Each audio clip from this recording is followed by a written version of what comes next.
Commodity Mahakumbh में अब इस वक्त का जो पैनल है वो एग्री मार्केट को लेकर है। एग्री वायदा का क्या है फायदा, एग्री मार्केट में कौन कौन से कॉन्ट्रैक्ट है, वो अगले 1 घंटे तक हम आपको लगातार बताने वाले हैं। चाहे वो एमसीएक्स पे मौजूद एग्री कॉन्ट्रैक्ट हो या फिर एनसीडीएक्स पे मौजूद एग्री कॉन्ट्रैक्ट्स हो। और उस पर बात करने के लिए हमारे साथ कुछ खास मेहमान भी मौजूद है। हमारे साथ एमसीएक्स से ही अभिषेक गोविलकर हैं, वीपी पीएमटी एग्री हैं एमसीएक्स से।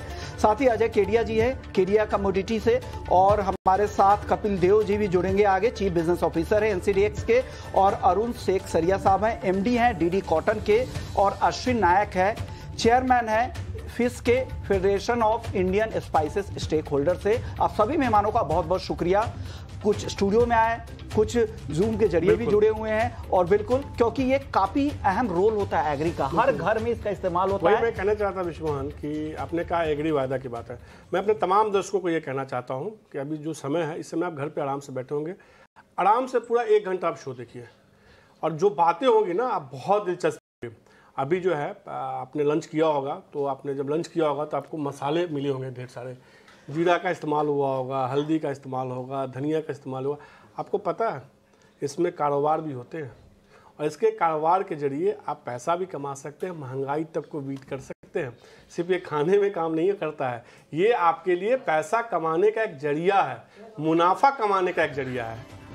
और यही हम अगले आधे घंटे में आपको समझाने की कोशिश करेंगे कि कैसे कमोडिटी मार्केट में, एग्री कमोडिटी मार्केट में आप कारोबार कर सकते हैं। वैसे 2 और जहाँ तक मुझे याद आया जिसकी जो सब्जियों के तौर पर इस्तेमाल किया जाते हैं, ग्वार गम, ग्वार सीड जैसे चीज़ों का भी इस्तेमाल किया जाता है। विश्वमोहन, सबसे पहले तो आपसे मैं समझना चाहूँगा, एक सामान्य नागरिक जो देख रहा है वीटी स्वदेश, वो समझने की कोशिश कर रहा है कि मैं कमोडिटी मार्केट को समझूँ, एग्री कमोडिटी का ट्रेड, उसके मतलब क्या है, एकदम आसान भाषा में समझेंगे हमारे दर्शकों को। देखिए, एग्री ट्रेडिंग के मतलब तो कई अलग अलग हो सकते हैं, लेकिन जो एनसीडीएक्स पर अगर हम बात करें कॉन्ट्रैक्ट की, तो अलग अलग तरह के कॉन्ट्रैक्ट है। अगर मसालों की बात करें, जहाँ पर जीरा, हल्दी और धनिया की ट्रेडिंग होती है। ग्वार के कॉम्प्लेक्स की अगर बात करें तो ग्वार सीड, ग्वारगम और ग्वार का जो इंडेक्स है ग्वारेक्स के नाम से, वो वहाँ पर ट्रेड होता है। और अगर कॉटन की अगर बात करें तो वहाँ पर कपास के कॉन्ट्रैक्ट है, एनसीडीएक्स पर है कॉटन सीड ऑयल के कॉन्ट्रैक्ट है, एमसीएक्स पर कॉटन का कॉन्ट्रैक्ट है। इसके अलावा तिलहन के कॉन्ट्रैक्ट में हाल में ही कुछ कॉन्ट्रैक्ट लॉन्च हुए। पहले ग्राउंडनट का कॉन्ट्रैक्ट एनसीडीएक्स पर लॉन्च हुआ, और अब क्रूड सनफ्लावर ऑयल का भी कॉन्ट्रैक्ट यहाँ पर मौजूद है।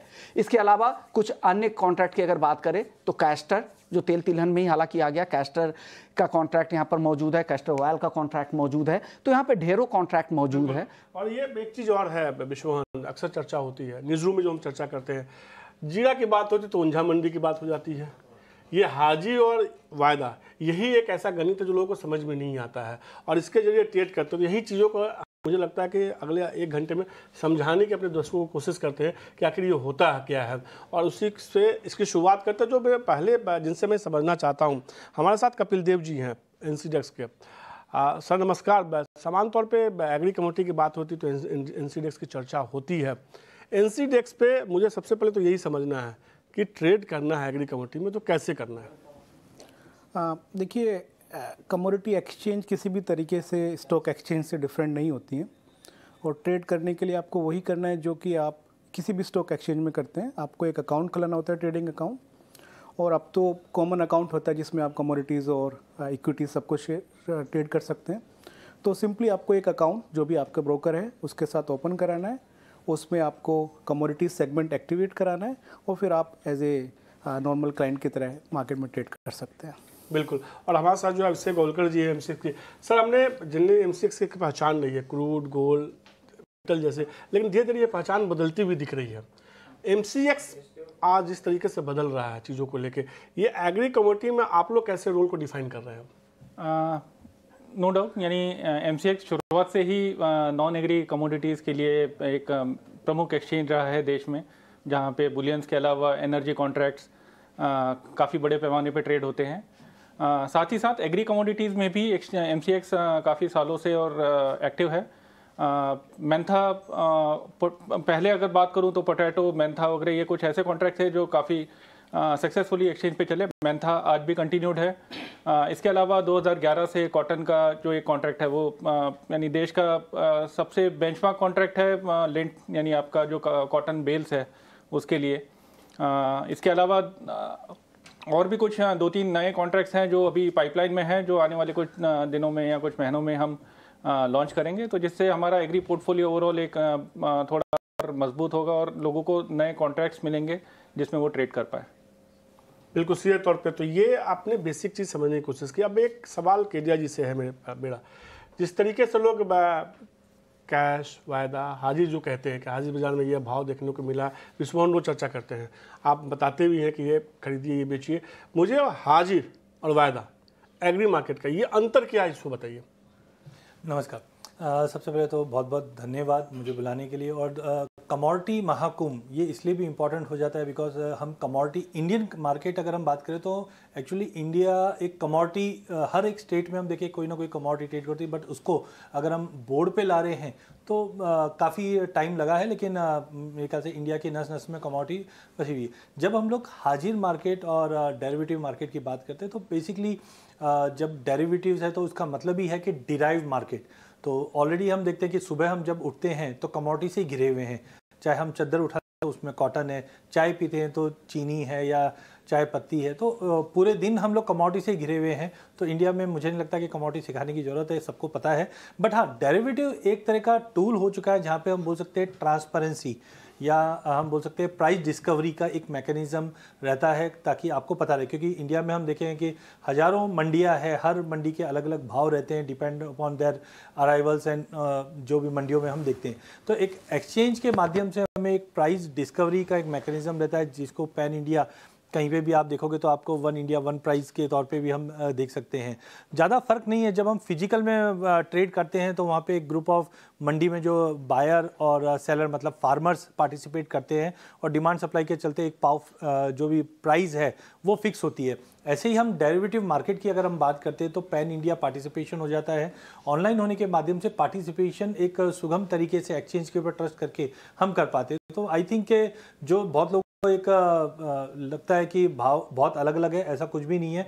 जो फिजिकल मार्केट को या हम मंडी की भाव को बात करते हैं वैसे ही भाव हम एक्सचेंज पे ट्रेड होते हुए देखते हैं। इनफैक्ट अगर इक्विटी की बात करें तो वहाँ पे एक ही मार्केट होता है, हमको फिजिकल मार्केट में जाएंगे तो शेयर नहीं मिलते, बट अगर आप किराने की दुकान पे जाते हो वहाँ पे भी कमोडिटी के भाव मिलते हैं और एक्सचेंज से आप कोरिलेट करके चल सकते हो। तो आई थिंक एक्सचेंज का पार्टिसिपेशन जो पिछले 20 सालों में बढ़ा है, जिससे एक प्राइस डिस्कवरी जो फिजिकल मार्केट में होती है वो अब अच्छे एक्सचेंज के माध्यम से अच्छी तरह से ट्रांसपेरेंट वे में होती है। ओके, चलिए अब आगे शो को बढ़ाते हैं और एक एक कॉन्ट्रैक्ट के ऊपर बात करना है कि लोगों को सीखना है। हम आमतौर पे क्या करते हैं, रोज हर दिन प्राइस आउटलुक के बारे में बात करते हैं, उससे नए लोग नहीं आ रहे हैं। हमें नए लोगों के लिए हमने ये शो शुरू किया है। तो एक एक कॉन्ट्रैक्ट, सबसे पहले कॉटन से ही शुरुआत कर लेते हैं। कपिल जी, आपके पास कपास के भी कॉन्ट्रैक्ट है, कॉटन सीड ऑयल जो बाई प्रोडक्ट है उसका भी कॉन्ट्रैक्ट है। क्या कैसे वो कॉन्ट्रैक्ट काम करता है, उसकी बारीक बातें बताइए। देखिए, जो कॉटन कॉम्प्लेक्स है हमारे पास अभी सबसे लिक्विड कॉटन कॉम्प्लेक्स है, और जो हमारे पास जो कॉटन हम ट्रेडिंग के लिए ऑफर करते हैं वो कपास है। तो जब कॉटन की या कपास की फसल जो हार्वेस्ट होती है वो एक बॉल के शेप में होता है और जिसमें सीड भी होता है और फिर उस सीड को क्रश करके आप ऑयल भी बनाते हैं। बिल्कुल। तो उस कपास से जितनी भी डेरिवेटिव्स प्रोडक्ट हैं उसकी वैल्यू ड्राइव होती है। तो जब आप कपास को ट्रेड करते हैं, और चूँकि फार्मर के लिए जो फर्स्ट प्राइस है वो कपास का होता है, जब फार्मर्स मार्केट में लेके जाता है तो वो कपास बेचता है मंडी में, उसी के प्राइस के ऊपर आपके लिंट के प्राइस या ऑयल के प्राइस, कॉटन ऑयल जो कपासिया तेल भी बोलते हैं हम उसको, या फिर कॉटन सीड ऑयल के एक जो फीड में काम आता है उसके प्राइस ड्राइव होते हैं। तो उसको हम ड्राइव करते हैं और ये बहुत ही यूनिक कॉन्ट्रैक्ट है। जैसे कि अभी हमने सुना कि वायदा बाजार या फ्यूचर्स ट्रेडिंग, फ्यूचर्स के लिए अगर आप ग्लोबल मार्केट में देखेंगे तो बहुत महीने और बहुत साल के कॉन्ट्रैक्ट अवेलेबल रहते हैं। इंडिया में ये सिर्फ एक ऐसा पूरे डेरिवेटिव्स मार्केट में चाहे किसी भी सेगमेंट की आप बात करो, एक ऐसा कॉन्ट्रैक्ट है जो कि 1 साल एडवांस में ट्रेड होता है। तो हम इसको इस तरीके से लॉन्च करते हैं कि जो न्यू सीज़न है उसके अराइवल के बाद इमीडिएटली जो प्राइस डिस्कवरी होती है उसके साथ इस कॉन्ट्रैक्ट को सिंक करें। तो जैसे अगर आप अभी देखेंगे 2023 का कपास का कॉन्ट्रैक्ट चल रहा है, 2024 का कॉन्ट्रैक्ट भी अप्रैल में अवेलेबल हो जाएगा और उसमें ट्रेडिंग होता है।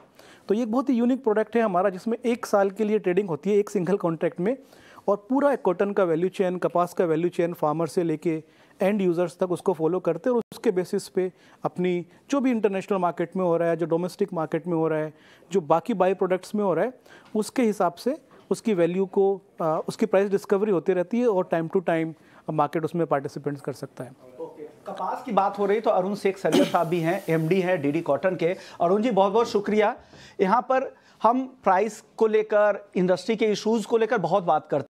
ये यहाँ पर महाकुंभ का मकसद यही है कि हम एजुकेशनल पर्पज से यहाँ पर आए हैं, लोगों को बताने, इसके फायदे बताने, ना कि हम किसी कमेंट करने या ये सही है या गलत ये नहीं करने, लोगों को ज़्यादा से ज़्यादा जागरूक करना हमारा मकसद है।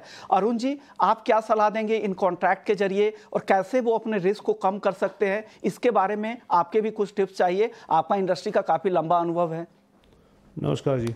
नमस्कार सर। जहाँ तक अभी कॉटन कॉन्ट्रैक्ट का है, एनसीटीएक्स और एमसीएक्स दोनों के अंदर कॉटन कॉन्ट्रैक्ट है। अनफॉर्चुनेटली एमसीएक्स जब भी चालू हुआ था 2011 में, इट वाज द बेंचमार्क। 2 साल के अंदर it became the benchmark for cotton, it became the benchmark for cotton trade, cotton prices. अभी लास्ट 2 साल में due to various challenges and various issues, इसके अंदर एक तो आपकी लिक्विडिटी ख़त्म हो गई है और एक आपके बहुत चेंजेस काफ़ी हुए हैं कॉन्ट्रैक्ट में। सो इससे क्या हुआ है जी कि जितने भी जो कंज्यूमर्स है, मिल वाले हैं या यान बनाने वाले या कपड़ा बनाने वाले, इन लोग को कॉन्फिडेंस नहीं आ रहा है to hedge on the exchange. एक आपको एग्जांपल देता हूँ, 2010 के अंदर बहुत भयंकर मंदी तेज़ी आई थी, उसके अंदर एवरी स्टेक होल्डर को बहुत भयंकर नुकसान हुआ था। अभी 2011 में एमसीएक्स के साथ बैठ के बात होने के बाद एक कॉन्ट्रैक्ट लॉन्च किया गया और उससे बहुत फ़ायदा हुआ, हर स्टेक होल्डर को फ़ायदा हुआ है। तो एक हेजिंग मैकेनिज़्म, हेजिंग टूल अगर मिल जाए हिंदुस्तान में, मिलों को, आपके कपड़े वालों को, अपने व्यापारियों को, अपने जिनर्स लोगों को, ये एक बहुत बड़ा बून होएगा ट्रेड के लिए, बहुत बड़ा बून होएगा पूरी इंडस्ट्री के लिए, जो आज नहीं है। आज हमारे पास कोई भी ऐसा टूल नहीं है। Hindustan is the second largest producer of cotton, second largest consumer है, थर्ड लार्जेस्ट एक्सपोर्टर भी हो गया है, बट कोई भी हेजिंग मैकेनिज्म नहीं है। सो हम आगे का कोई सौदे नहीं कर सकते। अब हमारे को 2 महीना, 3 महीना, 4 महीना आगे का माल लेना है या बेचना हम नहीं कर सकते हैं। तो एक बहुत बड़ा एक ये अड़चन है। Otherwise people were very happy, all the stakeholders were very happy with MCX जब भी उन्होंने चालू किया था, और इनकी वॉल्यूम काफ़ी अच्छी खासी वॉल्यूम हो गई थी, लगभग 2 लाख गार्ड का रोज़ का भी वॉल्यूम होना एक बार चालू हो गया था। आज के तारीख में आप देखो तो 10,000 गार्ड का भी प्रॉब्लम है। सो सबसे बड़ा इशू यही है लिक्विडिटी का, और जब तक लिक्विडिटी इंप्रूव नहीं होगी, मेरे को नहीं लगता है कि किसी को भी इसका फ़ायदा होएगा, और एक्सचेंज के अंदर भी ऐसे ही चलता रहेगा। प्राइस डिस्कवरी 2-3 सलाह आप बताइए, ऐसे कोई सलाह जो प्रोडक्ट है उसका दायरा बढ़ाया जाए, लोगों को लिक्विडिटी बढ़ाई जाए, आपके कुछ टिप्स दें। देखिए, 2-3 इश्यूज़ है। नंबर 1, आज एमसीएक्स और एनसीडीएक्स के अंदर there is no correlation between the contract. आज एमसीएक्स का कॉन्ट्रैक्ट आप देखेंगे और आप एनसीडीएक्स का कॉन्ट्रैक्ट देखेंगे, दोनों अलग है। एनसीडीएक्स के कॉन्ट्रैक्ट के अंदर 25 बेल का कॉन्ट्रैक्ट है, एमसीएक्स के कॉन्ट्रैक्ट के अंदर 100 गार्ड का कॉन्ट्रैक्ट है। देन एमसीएक्स के अंदर बाई मंथली कॉन्ट्रैक्ट है, एनसीडीएक्स में मंथली कॉन्ट्रैक्ट है। सो पीपल आर कन्फ्यूज कि भाई इसमें अंदर मैम डिलीवरी किस में देवे, कैसे देवे। एंड सेकेंडली दूसरा सबसे बड़ा मसला है कि स्टैंडर्डाइजेशन ऑफ क्वालिटी नहीं हो रही है।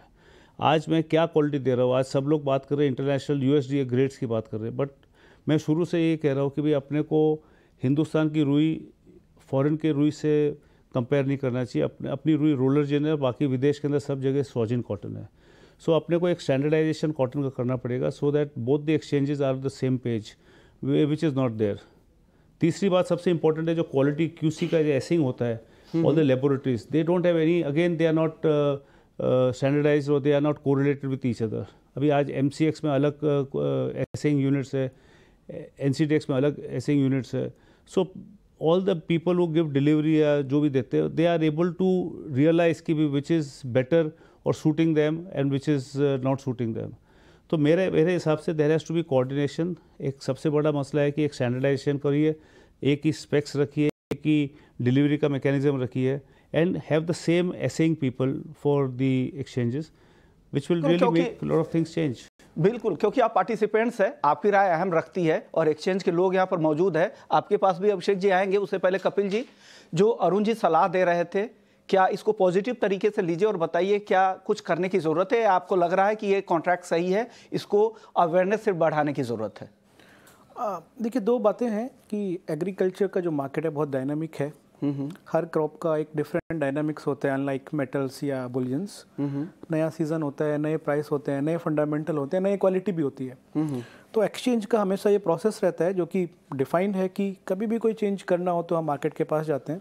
जो इम्पोर्टेंट स्टेक होल्डर्स हैं, जिसमें सारे सेगमेंट के लोग होते हैं, फार्मर्स हैं, ट्रेडर्स हैं, प्रोसेसर, कंज्यूमर, उनसे फीडबैक लेने के बाद हम ये डिसाइड करते हैं कि क्या करना चाहिए कॉन्ट्रैक्ट को मार्केट के साथ अलाइन करने के लिए। और ये बहुत ही डायनामिक प्रोसेस है, क्योंकि कहीं पे भी इतना डायनामिज्म नहीं है मार्केट में, स्पॉट मार्केट में, जितना एग्रीकल्चर कमोडिटीज़ में होता है। कई बार वो मार्केट के साथ अलाइन हो जाता है, कई बार नहीं होता है। बट जो मार्केट का नेचर ऐसा है कि सीज़न है, तो उस सीज़न में अगर मैच हुआ तो सब कुछ ठीक है, नहीं हुआ तो शायद बाद में आपको वेट करना पड़ेगा नए सीज़न में सिमिलर चेंजेस को लाने के लिए। बट अरुण जी ने जैसा बोला, दोनों एक्सचेंजेस का व्यू हमेशा यही रहता है कि जितना मार्केट के क्लोज है उस प्रोडक्ट को ला सकें, चेंजिंग डायनामिक्स के साथ उस कॉन्ट्रैक्ट को अलाइन कर सकें और बेस्ट प्रोडक्ट दे सकें।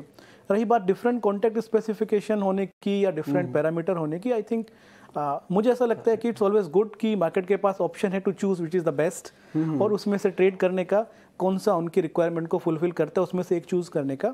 और this is an open market, बहुत सारी क्वालिटी हैं, बहुत सारे पैरामीटर हैं, बहुत सारी ग्रेड हैं, और basis market feedback exchange decide करता है।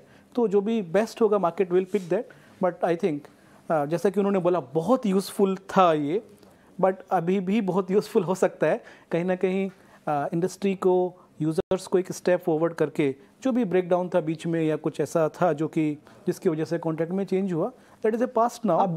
हम उसको दोबारा से ट्रेडिंग शुरू कर सकते हैं। एक्सचेंज की उसमें गलती नहीं थी, जिस तरह से मार्केट उस समय से वॉलेटाइल हो गए थे, इंटरनेशनल मार्केट में जिस तरह की तेजी आई थी, उसका भी असर होता है। कई बार मार्केट आपके कंट्रोल में नहीं रहता है, जिससे प्रोडक्ट पर भी उसका असर पड़ता है। आप बताएं एमसीएक्स कॉटन के प्रोडक्ट के बारे में, ताकि लोगों को भी जागरूकता बढ़े। एमसीएक्स कॉटन की कुछ बारीकियां बताएं आप। Thank you. सो जैसे मेरे सहभागी कपिल ने बताया, कॉटन बहुत बड़ी कमोडिटी है देश की। ऑलमोस्ट 300-350 लाख बेल्स का अपना एनुअल प्रोडक्शन होता है, और हर एक एक्सचेंज अपने हिसाब से अपना एक कॉन्ट्रैक्ट डिज़ाइन करने का कोशिश करता है जो मार्केट का एक रियलिस्टिक पिक्चर हो, जहाँ पे ज़्यादा से ज़्यादा लोग आके ट्रेड कर पाएँ, और जो लोगों को एक मजबूत प्लेटफॉर्म दे पाए जहाँ पे वो अपना बिना किसी डर के और बिना किसी अड़चन के अपना प्राइस रिस्क को आसानी से मैनेज कर पाए। अगर हमारा कॉन्ट्रैक्ट की, मैं एमसीएक्स की जो कॉन्ट्रैक्ट है उसकी बात करूँ, तो हमारा कॉन्ट्रैक्ट जो है वो 48 कैंडी यानी 100 गठान का है। बेसिस राजकोट है, और इसके अलावा उसमें बाय मंथली कॉन्ट्रैक्ट है। जैसे एनसीडेक्स ने बताया उनका मंथली कॉन्ट्रैक्ट है, हमारे बाय मंथली कॉन्ट्रैक्ट है, यानी साल में सिर्फ 6 कॉन्ट्रैक्ट हमारे रहते हैं। और हमारे ऑलमोस्ट 8 या 9 डिलीवरी सेंटर्स हैं, जो लगभग पैन इंडिया में जहाँ जहाँ मेजर कॉटन आता है वहाँ के सारे मार्केट को कवर करने के लिए हमने वहाँ पे डिलीवरी सेंटर्स रखा है। इसके अलावा हमने रिसेंटली हमारे जो डिलीवरी मैकेनिज्म है उसमें भी काफ़ी महत्वपूर्ण बदलाव किए हैं, सो दैट जो क्वालिटी एक्सचेंज के ऊपर डिलीवर होती है उसमें काफ़ी मेजर बदलाव किए हैं। जैसे हमने थर्ड पार्टी एसेइंग इंड्यूस की है, जो एसजीएस एक जो रेप्यूटेड फर्म है जो कमोडिटी एसेइंग में वर्ल्ड की सबसे रिनोन्ड एजेंसी है, वो अब कम्प्लीटली असेइंग का काम उनके हाथ में दिया है। तो एसजीएस जो है वो अब इंडिपेंडेंटली पूरे सैंपल्स जो एक्सचेंज पे जितनी भी डिलीवरी हो रही है उसका कर रहे हैं। इसके अलावा जो भी क्वालिटी सैंपल्स है वो NABL एक्रेडिट लैब जैसे वेकफील्ड है या अटीरा है, जो कॉटन में सबसे जानी मानी और सबसे ज़्यादा प्रमाणित टेस्टिंग लैब्स है, उसमें होता है। उसके अलावा हमने हाल ही में कॉटन एसोसिएशन ऑफ इंडिया की भी जो बॉम्बे में लैब है उसको भी हमारे साथ संलग्न किया है कि जहाँ पे हमारे कॉटन के सैंपल्स टेस्ट हो। तो हमारा मेनली ऑब्जेक्टिव यही है कि लोग ज़्यादा से ज़्यादा लोग आके हमारे कॉन्ट्रैक्ट में पार्टिसिपेट करें और बिना किसी चिंता के या बिना किसी ऐसे डिस्प्यूट के डिलीवरी का आदान प्रदान इजीली कर सके। ओके, चलिए अब कॉटन के बाद कुछ और कॉन्ट्रैक्ट की बात करते हैं। मसाला जो काफ़ी हॉट टॉपिक था पूरे ही साल में, जिस तरह के उतार चढ़ाव दिखे, जिस तरह की तेजी, फिर मंदी भी आई जीरे जैसे कॉन्ट्रैक्ट में। अब एक एक कॉन्ट्रैक्ट के बारे में बात करते हैं। केडिया जी बताइए, किसी को अगर जीरा, धनिया, हल्दी इन तीनों कॉन्ट्रैक्ट में ट्रेड करना है तो क्या सलाह देंगे? कॉन्ट्रैक्ट की क्या बारीकियां हैं, कैसे शुरुआत करें? कुछ बेसिक टिप्स दीजिए इन तीनों कॉन्ट्रैक्ट के लिए। बिल्कुल विश्वनाथ जी, अगर हम पूरे स्पाइस पैक की बात करें तो डेफिनेटली पिछले 2 साल से ही हमने मोमेंटम काफ़ी अच्छा देखा। इसकी वजह से वॉल्टिलिटी जो बढ़ी हुई है, तो इंडस्ट्री की रिक्वायरमेंट रही है कि कभी भी जब ऐसी वॉल्टिलिटी होती है तो जो प्रॉफिटेबिलिटी है वो कभी भी श्रिंक होने लग जाती है, बिकॉज रॉ मटेरियल महंगे मिल रहे हैं जबकि सेल्स प्राइस वो चेंज नहीं कर पा रहे। तो यहाँ पे एक्सचेंज, या हम बोल सकते हैं एक्सचेंज के प्रोडक्ट का काफ़ी इंपॉर्टेंट रोल बन जाता है। तो रिसेंटली हमने देखा है कि काफ़ी फैक्टर्स रहे, चाहे हम सप्लाई साइड जो कंसर्न था उसकी वजह से भाव में तेजी आई। तो सबसे पहले अगर आपको एक्सचेंज पे ट्रेड करना है या आप अपने प्रोक्योरमेंट प्लान भी अगर आपको बनाना है एक्सचेंज के द्वारा, तो आप कॉन्टेक्स्ट में जैसे हम जीरा देखते हैं तो जीरा ऊंजा एक बेंचमार्क रहता है। जैसे कि हम जानते हैं कि एशिया की सबसे बड़ी मंडी है ऊंजा और यहाँ पे काफ़ी ट्रेड्स भी होते हैं। तो आप एक्सचेंज के द्वारा एक मार्जिन अगर हम बात करें तो नो डाउट अभी जो वॉल्टिलिटी है तो एक्सचेंज और रेगुलेटर मेक श्योर करता है कभी भी जिस टाइप ऑफ ये वॉल्टिलिटी रहती है तो उसको कूल ऑफ करने की या फिर अनड्यू जो स्पेकुलेशन है उसको रोकने के लिए टाइम टू टाइम स्टेप भी लेते हैं। तो मुझे लगता है कि यहाँ पे आप जीरा ऊंजा जो कॉन्ट्रैक्ट है वो 3 मैट्रिक टन के आसपास का है और मार्जिन मनी आप देकर अपनी पोजीशंस बना सकते हैं। वैसे ही अगर हम धनिया की बात करते हैं तो धनिया के अंदर भी वी हैव 5 मैट्रिक टन का कॉन्ट्रैक्ट है। जो भी VCPs चाहे फार्मर हो, FPOs हो, प्रोसेसर हो, ये सब इसमें पार्टिसिपेट कर सकते हैं। लास्ट अगर हम हल्दी की अगर बात करते हैं तो हल्दी निजामाबाद हमने देखा भी कि इस बार जिस ढंग से कंसर्न्स थे प्रोडक्शंस को लेकर, एल नीनो को लेकर, उसके बाद कभी भी अगर ऐसा कुछ फंडामेंटल चेंजेस आता तो उसका रिफ्लेक्शन प्राइस पे पड़ता हुआ दिखता है और हमने एक अच्छी खासी रैली देखी है। आपने बिल्कुल सही बताया कि भाव में एक अच्छी तेजी के बाद गिरावट भी आई। तो बहुत जन का मानना था ऐसी गिरावट क्यों, कि फ्यूचर मार्केट या हम डेरिवेटिव मार्केट है, ये कोई भी फैक्टर्स अगर मार्केट में आने वाला है तो वो एक साथ फैक्टर इन होता है, तो उसकी वजह से मार्केट में उतार चढ़ाव आते हैं। और एक्सचेंज पे होने की वजह से एक ट्रांसपेरेंसी दिखती है कि अगर सपोज एक्स्ट्रा ऑर्डिनरी भाव बढ़ जाता है तो दूसरे VCPs इसमें इन्वॉल्व पार्टिसिपेट करते हैं कि प्राइजेस काफ़ी ज़्यादा बढ़ा है, मेरे पास अगर स्टॉक है तो मैं ऑफलोड कर सकता हूँ एक्सचेंज के माध्यम से। तो आई थिंक जीरा, धनिया, हल्दी तीनों ही काफ़ी लिक्विड कॉन्ट्रैक्ट है। और पार्टिसिपेशन की बात करें तो इसमें फार्मर, FPOs, ट्रेडर्स एंड साथ में एक्सपोर्टर्स काफ़ी अच्छा पार्टिसिपेट कर रहे हैं राइट नाउ। ओके, जिस तरह का पार्टिसिपेशन मसालों में दिखा है वो काफ़ी बढ़िया रहा है। हमारे साथ federation of Indian spices stakeholder FISS के चेयरमैन अश्विन नायक साहब है।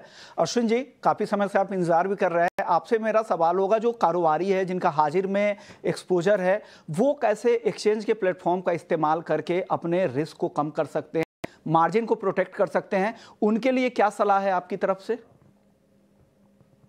नमस्कार सर। एक्चुअली जैसे अभी किसी कारोबारी के पास माल पड़ा है तो वो जनवरी का कॉन्ट्रैक्ट है जीरे का या मार्च का कॉन्ट्रैक्ट है, वो यूज करके उसके अंदर बेच सकता है।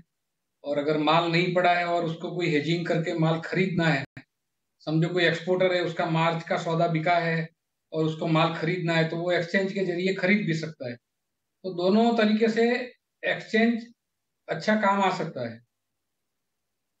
ऑप्शंस का भी कॉन्ट्रैक्ट है। कपिल जी, आपसे एक मेरा सवाल होगा, लेकिन मसालों का ऑप्शन उस तरह की एक्टिविटी वहां पर नहीं दिख रही, क्या वजह है? क्या पार्टिसिपेशन की दिक्कत है? फ्यूचर्स में तो अच्छे वॉल्यूम दिख रहे हैं, लेकिन ऑप्शंस में क्या हुआ है?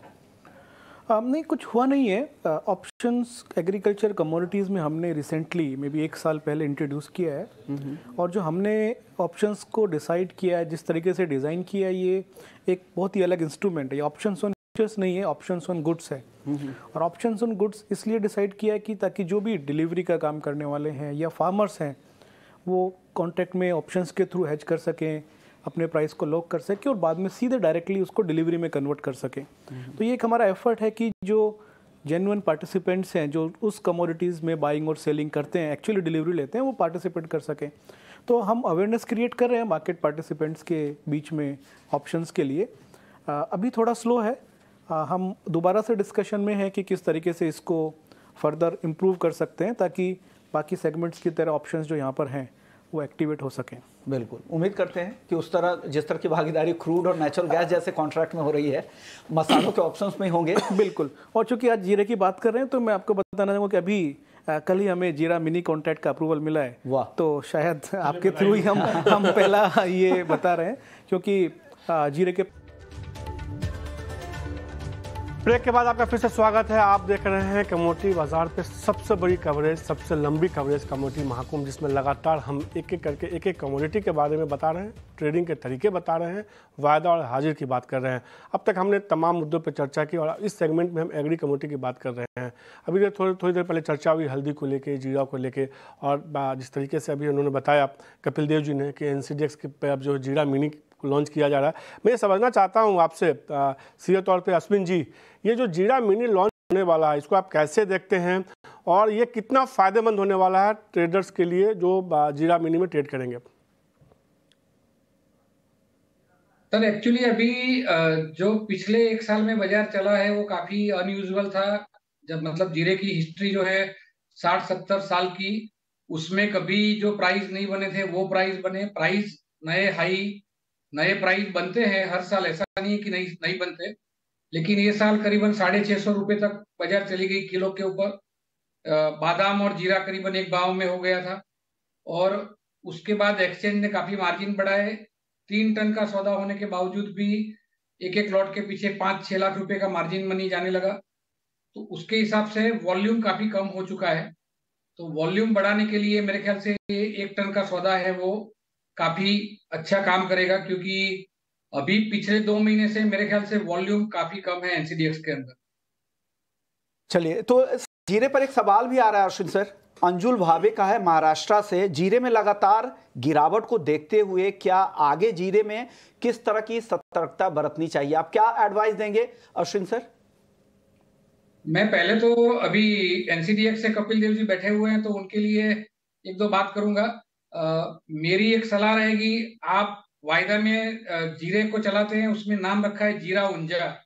तो जीरा उंजा अगर है तो आपका जो कॉन्ट्रैक्ट है वो जिस दिन मार्केट उंजा में बंद होता है उस दिन NCDEX के ऊपर चालू नहीं होना चाहिए।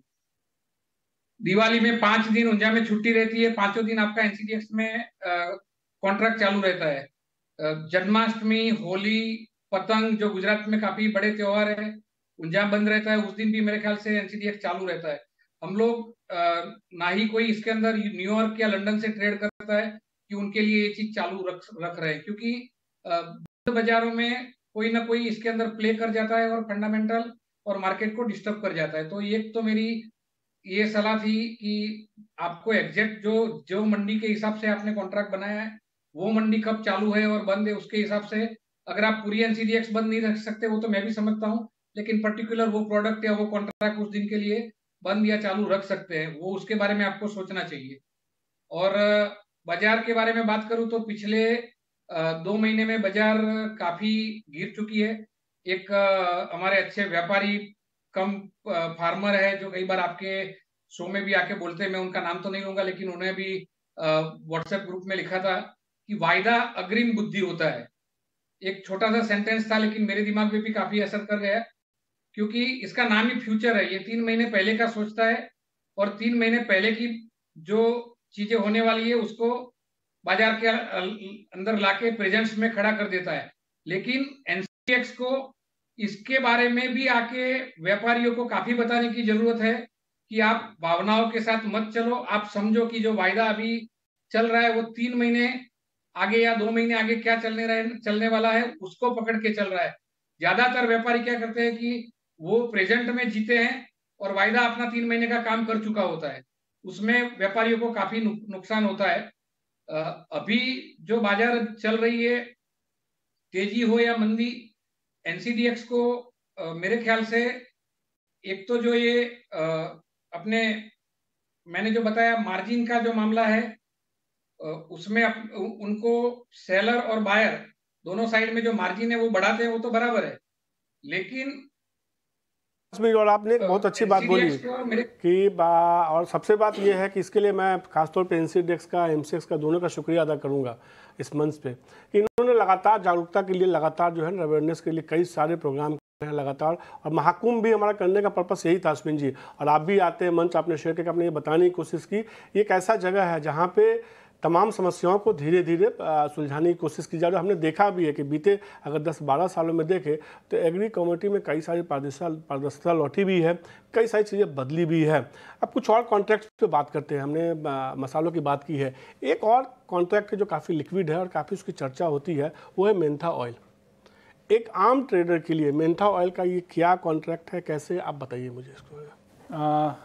मेंथा ऑयल एक बहुत ही यूनिक कमोडिटी है।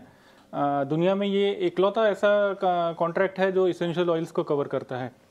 वैसे तो इसेंशियल ऑयल्स बहुत सारे तरह के होते हैं, बट मेंथा सबसे बड़ा उसका एक घटक है जो सबसे ज़्यादा क्वांटिटी में और काफ़ी बड़े लेवल पे उसका यूज़ होता है। सो MCX पे जो मेंथा ऑयल का कॉन्ट्रैक्ट है ये 2003 के ज़माने से चल रहा है। काफ़ी यूनिक और काफ़ी डिस्टिंग्विश कॉन्ट्रैक्ट है और काफ़ी लिक्विड भी है। इसमें बेसिकली 2 ड्रम का सौदा है। बेसिकली एक ड्रम में 180 लीटर का माल रहता है, तो लगभग 360 लीटर का एक सौदा है। और अगेन मंथली कॉन्ट्रैक्ट है और इसका जो बेसिस है, यानी जो जहाँ पे इसका मेन सेंटर ऑफ डिलीवरी या जिसके बेसिस पे इसका भाव तय होता है वो बाराबंकी उत्तर प्रदेश में है। क्योंकि ये मेंथा जो है ये काफ़ी छोटी कमोडिटी है वैसे देखा जाए बाकी एग्री कमोडिटीज़ के तुलना में। टोटल अराउंड 35-40 हज़ार टन की ही ये टोटल कमोडिटी है और ये predominantly UP, particularly western UP और सेंट्रल यूपी में ही और कुछ बिहार में इसका प्रोडक्शन होता है। काफ़ी छोटे पैमाने पर, बट मेंथा ऑयल का जो है वो यूज़ अक्रॉस द ग्लोब और इंडिया जो है वो पूरा यानी मेजर एक्सपोर्टर है। बिल्कुल पूरे दुनिया में जितना मेंथा का उत्पादन या उसका कंजम्पशन होता है उसका ऑलमोस्ट 90-95% जो योगदान है वो भारत की तरफ से होता है। तो उसकी वजह से ये काफ़ी महत्वपूर्ण कमोडिटी है रेवेन्यू यानी फॉरेन एक्सचेंज के लिए पॉइंट ऑफ व्यू से भी, और एक काफ़ी महत्वपूर्ण योगदान देती है एसेंशियल ऑयल ट्रेडर्स के लिए। मेरा क्रिकेटर जी एक आपसे एक सवाल है, बहुत ये कह सकते हैं कि बच्चों वाला सवाल है, क्योंकि बड़ी बड़ी बातें जो हेजिंग और वो तो विश्वमोहन जी पूछ रहे हैं, आप बता भी रहे हैं और लोग समझ भी रहे हैं। समान तौर पे हमने इस देश में देखा है कि जब प्याज की कीमतें महंगी होती तो सरकारें बदल जाती हैं, तो लोग ये समझते हैं कि कमोडिटी में जैसे जीरा हुआ तो लोग उस समय एग्जाम्पल देते हैं कि भाई वहाँ फसल ख़राब हो गई तो उसका ये असर देखने को मिला है। जो जिन कमोडिटी की हमने चर्चा की, चाहे वो हल्दी हो, चाहे जीरा हो या मेंथा ऑयल, क्या इनका असर बहुत ज़्यादा इनके प्राइस पे होता है जब आवक आती है या आवक में कमी ज़्यादा होती है? तो बिल्कुल, जैसे अगर हम कोई भी कमोडिटी की बात करें तो 2 इंपॉर्टेंट फैक्टर होता है, वो है डिमांड एंड सप्लाई। तो जनरली हम देखते हैं जब अराइवल सीजन होता है, हार्वेस्टिंग का सीजन होता है, वहाँ पे एकाएक हम सप्लाई बढ़ते हुए देखते हैं। जब सप्लाई बढ़ती है तो डिमांड ऑलमोस्ट हम देखते हैं यूनिफॉर्म रहता है। नो डाउट हमारे 30 त्योहार रहते हैं, वो टाइम पे थोड़े बहुत जंप होते हैं, but that is participated already. तो जब भी आवक बढ़ती है, अराइवल बढ़ती है, तो ऐसे टाइम पे हम जनरली देखते हैं सप्लाई बढ़ती है मंडियों में, और जिसकी वजह से भाव में गिरावट आती है। एंड डिमांड जो मैं बोल रहा हूँ, डिमांड में जैसे हम ज़्यादा करके देखते हैं, इंडिया एक फेस्टिव कंट्री है, हर महीने हम देखते हैं कोई ना कोई फेस्टिवल रहता है, खास करके Q4 में जहाँ CIT की रिपोर्ट बताती है 35 लाख शादी है। तो कोई भी कमोडिटी हो, एग्री कमोडिटी, उसमें डिमांड बढ़नी है, तो उसका एक फैक्टर पड़ता है। इसके अलावा भी हम वेदर को लेकर या इंपोर्ट पॉलिसीज, एक्सपोर्ट, ये काफ़ी फैक्टर्स होते हैं जिसको देखकर हमें पता चलता है कि मार्केट में जो तेजी या मंदी जो हम बोलते हैं, मार्केट में उतार चढ़ाव जो आता है, ये सब फैक्टर की वजह से। तो ये जब हम हाजिर के हिसाब से जब चीज़ें तय होने लगती है तो ये एक तरीका, एक ऑप्शन है कि जिसके लिए हम हेजिंग करके उसको बचा सकते हैं। इसको थोड़ा और समझा सकते हैं? बिल्कुल, अगर हम फार्मर की बात करते हैं, बिकॉज हम VCP में जब बात करते हैं वैल्यू चेन पार्टिसिपेंट, तो फार्मर एक बेसिक हमारे रिक्वायरमेंट है, उसके बिना हम आगे नहीं चल सकते हैं। तो अब फार्मर की सबसे बड़ी विडंबना ये होती है कि लेट से अगर उन्होंने अक्टूबर में कोई फसल उगाई है और ये मानते हैं कि भाई फरवरी मार्च में इसकी आउटपुट आने वाला है। अब बहुत बार क्या होता है कि अक्टूबर में भाव तेज है, उसको देखकर लेट से हमने जीरे की सोइंग कर दी है, लेकिन जब नया फसल आता है मार्च अप्रैल में तो एकाएक सप्लाई बढ़ जाती है, वो टाइम पे भाव में गिरावट आती है। तो वहाँ पे फार्मर के लिए एक चिंता बन जाता है, क्योंकि मैंने भाव देखा था 60,000 और अब भाव आ गया है 40,000, मुझे नुकसान है। तो एक्सचेंज या हम डेरिवेटिव मार्केट यहाँ पे काफ़ी बड़ा रोल प्ले करता है। जब भाव आप देख रहे हो वही टाइम पे एक्सचेंज पे आप अपनी पोजीशन को हेज कर सकते हो FPO के माध्यम से। तो इनकेस अगर भाव में गिरावट आ भी जाती है तो फार्मर रेस्ट अश्योर हो जाता है कि जो भाव मैंने देखा था उगाने के टाइम पे वही भाव मुझे मिलेगा। बिल्कुल, मैं अब अपने पैनल प्रोड्यूसर कहूँगा कि फुल फ्रेम दिखाएं। मैं एक चीज़ दिखाना चाहता हूँ। एक तरफ NCX बैठे हुए हैं, एक्सचेंज है, एक तरफ MCX बैठे हुए हैं, बीच में बैठे हुए केडिया जी, जिन्होंने फार्मर की बात की। तो एज ए किसान जब आपको लगता है कि कोई आगे के हिसाब से आपको लगता है फसल कम या ज़्यादा हो सकता है, तो इन दोनों में किसी एक्सचेंज का इस्तेमाल करके आप हेजिंग का सहारा लेके खुद के नुकसान को सीधे तौर पे बचा सकते हैं। और यही इस महाकुंभ के जरिए आपको मेरी बताने की कोशिश थी। सही है विश्वमोहन? बिल्कुल सही बात है, क्योंकि हम आमतौर पे ट्रेडिंग के तौर पे इस्तेमाल करते हैं, लेकिन कमोडिटी मार्केट की जो शुरुआत इसी मकसद के साथ हुई थी कि इसको हेजिंग के प्लेटफॉर्म के तौर पे देखे, प्राइस इंडिकेटिव के तौर पे देखे, प्राइस डिस्कवरी के लिए एक प्लेटफॉर्म है। सट्टा बाजार इसको भी, हाँ, सट्टे के तौर पे ना देखे। आप आते हैं हेजिंग के लिए, पता चला कि भाव में उतार चढ़ाव दिखा तो स्पेकुलेटर बन गए। बहुत सारे छोटे कारोबारी भी इस तरह की चीजें करते हैं।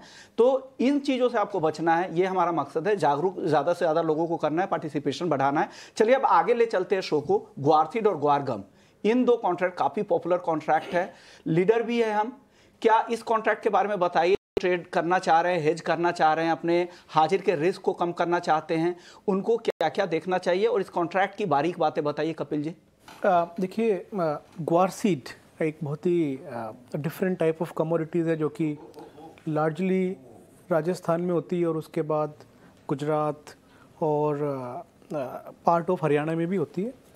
और एक तरीके से ये एक बैरोमीटर का काम करती है, क्योंकि ये बहुत ही पॉपुलर कमोडिटीज़ है और मोस्टली इसके प्राइस वाइड लेवल पे बहुत ज़्यादा फॉलो किए जाते हैं एग्री वैल्यू चेन में। इसी का बाई प्रोडक्ट है ग्वार-गम। तो ग्वार सीड से ग्वार-गम बनता है, चूरी बनता है और कोरमा बनता है, जो कि ये दो चीज़ें जो लास्ट में मैंने बोली ये फीड में जाती हैं। जो गम है ये फूड में जाता है और एक बहुत ही यूनिक इसका यूज़ है जो कि क्रूड ऑयल के एक्सप्लोरेशन में होता है। तो जो ग्लोबल मार्केट है वहाँ पर काफ़ी जो भी ऑयल प्रोड्यूसिंग कंपनीज़ हैं या जो इस तरह की एजेंसीज़ हैं वो इसको कंज्यूम करती हैं। और ये एक खरीफ क्रॉप है जिसका अराइवल शुरू हुआ है और अगले 2-3 महीने अराइवल रहेगा और उसके बाद जो भी स्टॉक होगा उसके ऊपर ट्रेडिंग शुरू होगी।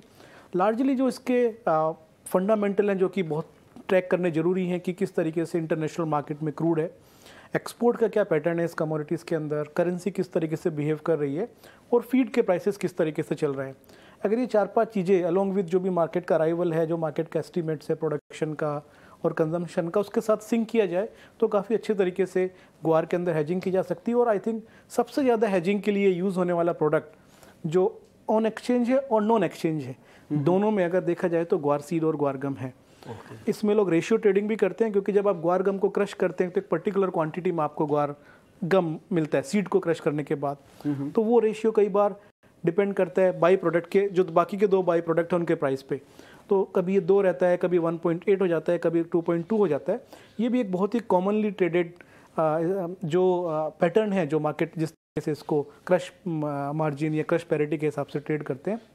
बाकी वेदर का भी एक ये इनडायरेक्ट जो है मिरर माना जाता है कि वेदर किस तरीके से रहेगा, क्योंकि ग्वार रेनफेड में भी, ड्राई एरिया में भी और जो कैनाल वाला बेल्ट है, जो इरीगेटेड बेल्ट है, वहाँ पर भी होता है। और कहीं ना कहीं जो वेदर को लेके प्रोडक्शन होते हैं, फोरकास्टिंग होते हैं, एस्टीमेट्स होते हैं, वो अगर आप देखेंगे ग्वार की ट्रेडिंग का pattern just during the monsoon या बिफोर मानसून कहीं ना कहीं प्रेडिक्ट करता है कि मानसून खराब है तो guar will be the first to react to the monsoon as per the trade. और अगर मौसम अच्छा है तो उसी हिसाब से ग्वार रिएक्ट करता है। तो बहुत ही मल्टीपल एक डायनामिक कॉन्ट्रैक्ट है हमारा। और हिस्टोरिकली जब से एक्सचेंज शुरू हुआ है actually it has remain at top 3 commodities in terms of volume, in terms of open interest, in terms of participation। बिल्कुल। और जिस स्टेट से आता है राजस्थान, जहाँ पर लोग भी काफ़ी जागरूक है, उनको पता है कि कैसे अपने कारोबार को बचाना है, तो वो उस रिस्क को समझते हैं, इसलिए एक्सचेंज के प्लेटफॉर्म की मदद से वो हेज भी करते हैं। एक दर्शक है, इन्होंने सवाल भेजा है ग्वार पर ही, अभिमन्यु सिंह है राजस्थान से। केडिया जी आपसे सवाल होगा ये, जोधपुर मंडी में कमज़ोर ग्राहकी और सीमित बिक्री के कारण ग्वार की कीमतों में बढ़ोतरी हुई है, आगे ग्वारगम और ग्वार सीड को लेकर क्या आउटलुक है?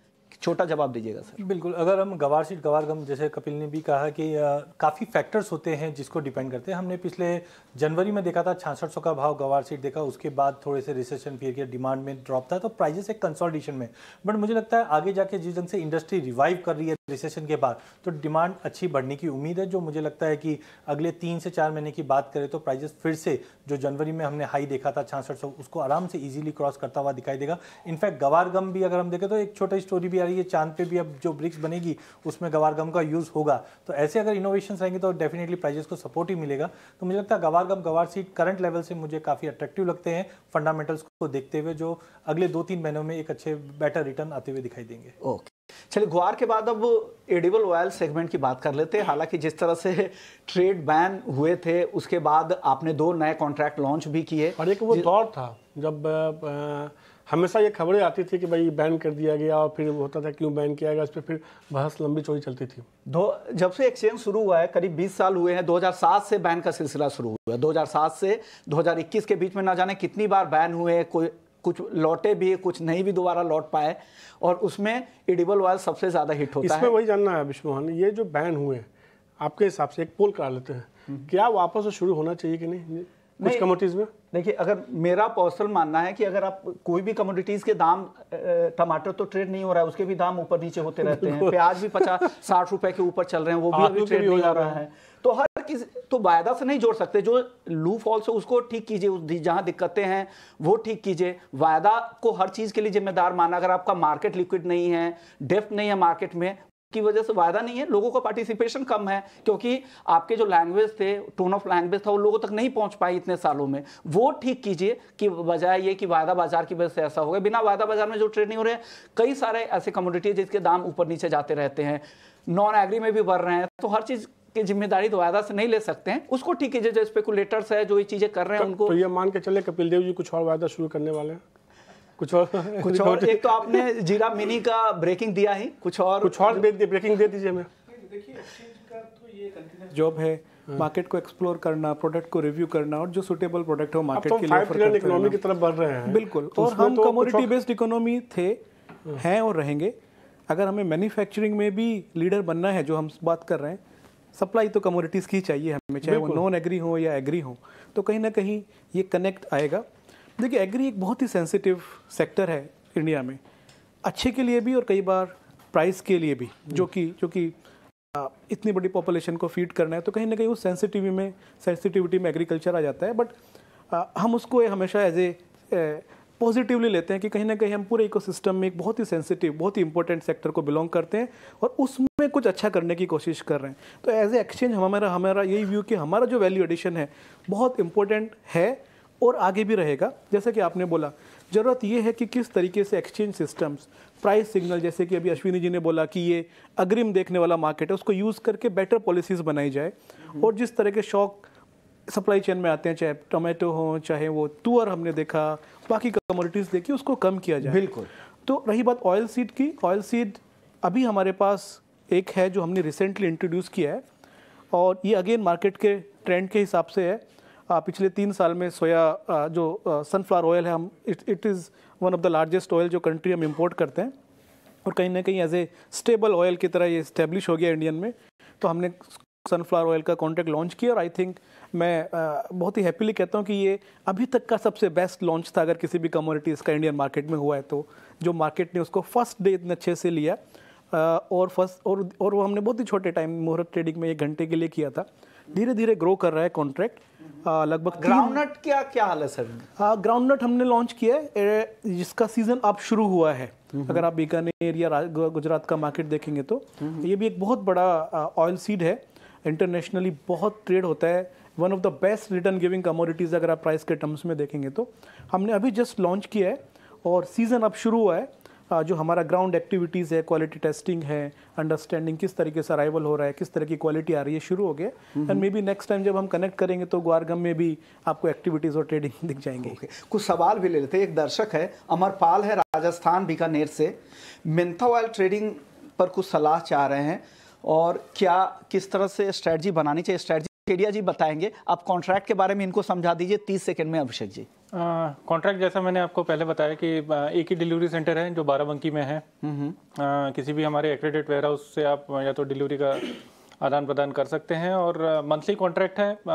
आपको आपका फिजिकल मार्केट का एक रुझान ध्यान में रख के, जो आई थिंक केडिया जी ज़्यादा अच्छे से एक्सप्लेन कर पाएंगे। बिल्कुल। उसके बेसिस पे एक पूरा प्रॉपर अंडरस्टैंडिंग और प्रॉपर नॉलेज के साथ ट्रेड करिए।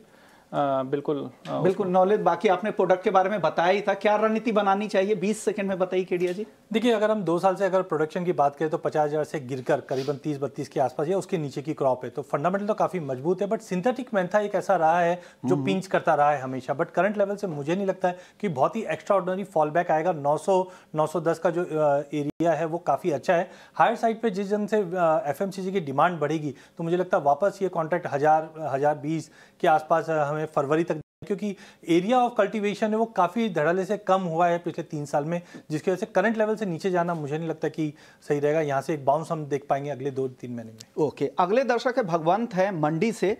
इन्होंने सवाल कॉटन पर पूछा है कि कॉटन की कीमतें कैसी रहेंगी और कॉटन का पूरा आउटलुक समझना चाह रहे हैं। सेक्सरिया साहब, आप बताइए कॉटन को लेकर क्या आउटलुक है? जिस तरह के अराइवल्स है, पिछले हफ्ते भी आपसे बात हुई थी, क्या लग रहा है आपका आउटलुक क्या है कॉटन पर? देखिए, जैसे पहले भी कहा था, टोटल डिमांड बेस्ड प्राइसिंग रहेगी कॉटन के अंदर। आज के तारीख में 50,000 रुपये 55,000 रुपये का भाव चल रहा है गुजरात के अंदर, उसमें भी डिमांड नहीं है। और 2 साल पहले ₹1,00,000 था, उसके अंदर रुई नहीं थी। सो ये टोटली डिमांड बेस्ड है। बट ये कहना गलत नहीं होएगा कि जो अभी जो भाव चल रहे हैं वो बॉटम पे चल रहे हैं, इससे नीचे जाने की संभावना बहुत कमती है। हो सकता है कि आपके 55,000 का जो भाव है वो 54,500 तक हो सकता है, पर उससे विशेष नीचे जाने की संभावना कमती है। बढ़ने का जहाँ तक संभावना है वो पॉसिबल जब ही होएगी जब डिमांड ग्लोबली डिमांड आएगी और इंडिया में भी डिमांड आएगी। और बढ़ने में भी आपका 60-62 हज़ार के ऊपर ऐसी उसके ऊपर होने की संभावना कमती है। ओके, बिस्मोन एक काम करते हैं, केडिया से रैपिड फायर खेल लेते हैं। बिल्कुल। एग्री कमोडिटी में ट्रेडिंग के लिए सबसे आसान और सबसे बेहतर कौन? एग्री कमोडिटी में किसी को ट्रेड करना हो तो सबसे आसान और सबसे बेहतर कौन? एक्सचेंज तो सबकी तारीफ, आपके हिसाब से सबसे आसान किस में ट्रेड करना? एग्री कमोडिटी में काफ़ी काउंटर है। जैसे हम लोग गवार की बात करें, किसी एक की बात करें हम तो गवार कॉम्प्लेक्स मुझे लगता है काफ़ी अच्छा आसान है। करने के लिए। अगर कोई नया ट्रेडर अगर आना चाह रहा है तो उनको 2 क्या बातें ध्यान में रखनी चाहिए और क्या क्या उनको डॉक्यूमेंट्स देने पड़ते हैं? 10 सेकंड में बताइए। देखिए, सबसे पहले सेबी रजिस्टर्ड ब्रोकर के पास जाइए, अकाउंट खोलिए और ट्रेड कीजिए। जैसे अश्विन जी ने कहा वॉलिडिटी है, तो आप अपनी कमोडिटी को समझिए, क्या उसके नो हाउस है, डिमांड सप्लाई है, और फिर मार्केट में एंटर कीजिए। आपके पास लंबा चौड़ा एक्सपीरियंस है, कई सारे मसालों में ट्रेड होता है। एक मसाला आपके हिसाब से जो ट्रेडिंग के हिसाब से थोड़ा सा आसान है, शुरुआती दौर में सीख सकते हैं जल्दी? धनिया मुझे लगता है कि काफ़ी बड़े का धनिया काफ़ी सिंपल, हम बोल सकते हैं कि फंडामेंटल्स भी अभी क्लियर हैं, तो आई थिंक धनिया में करना चाहिए।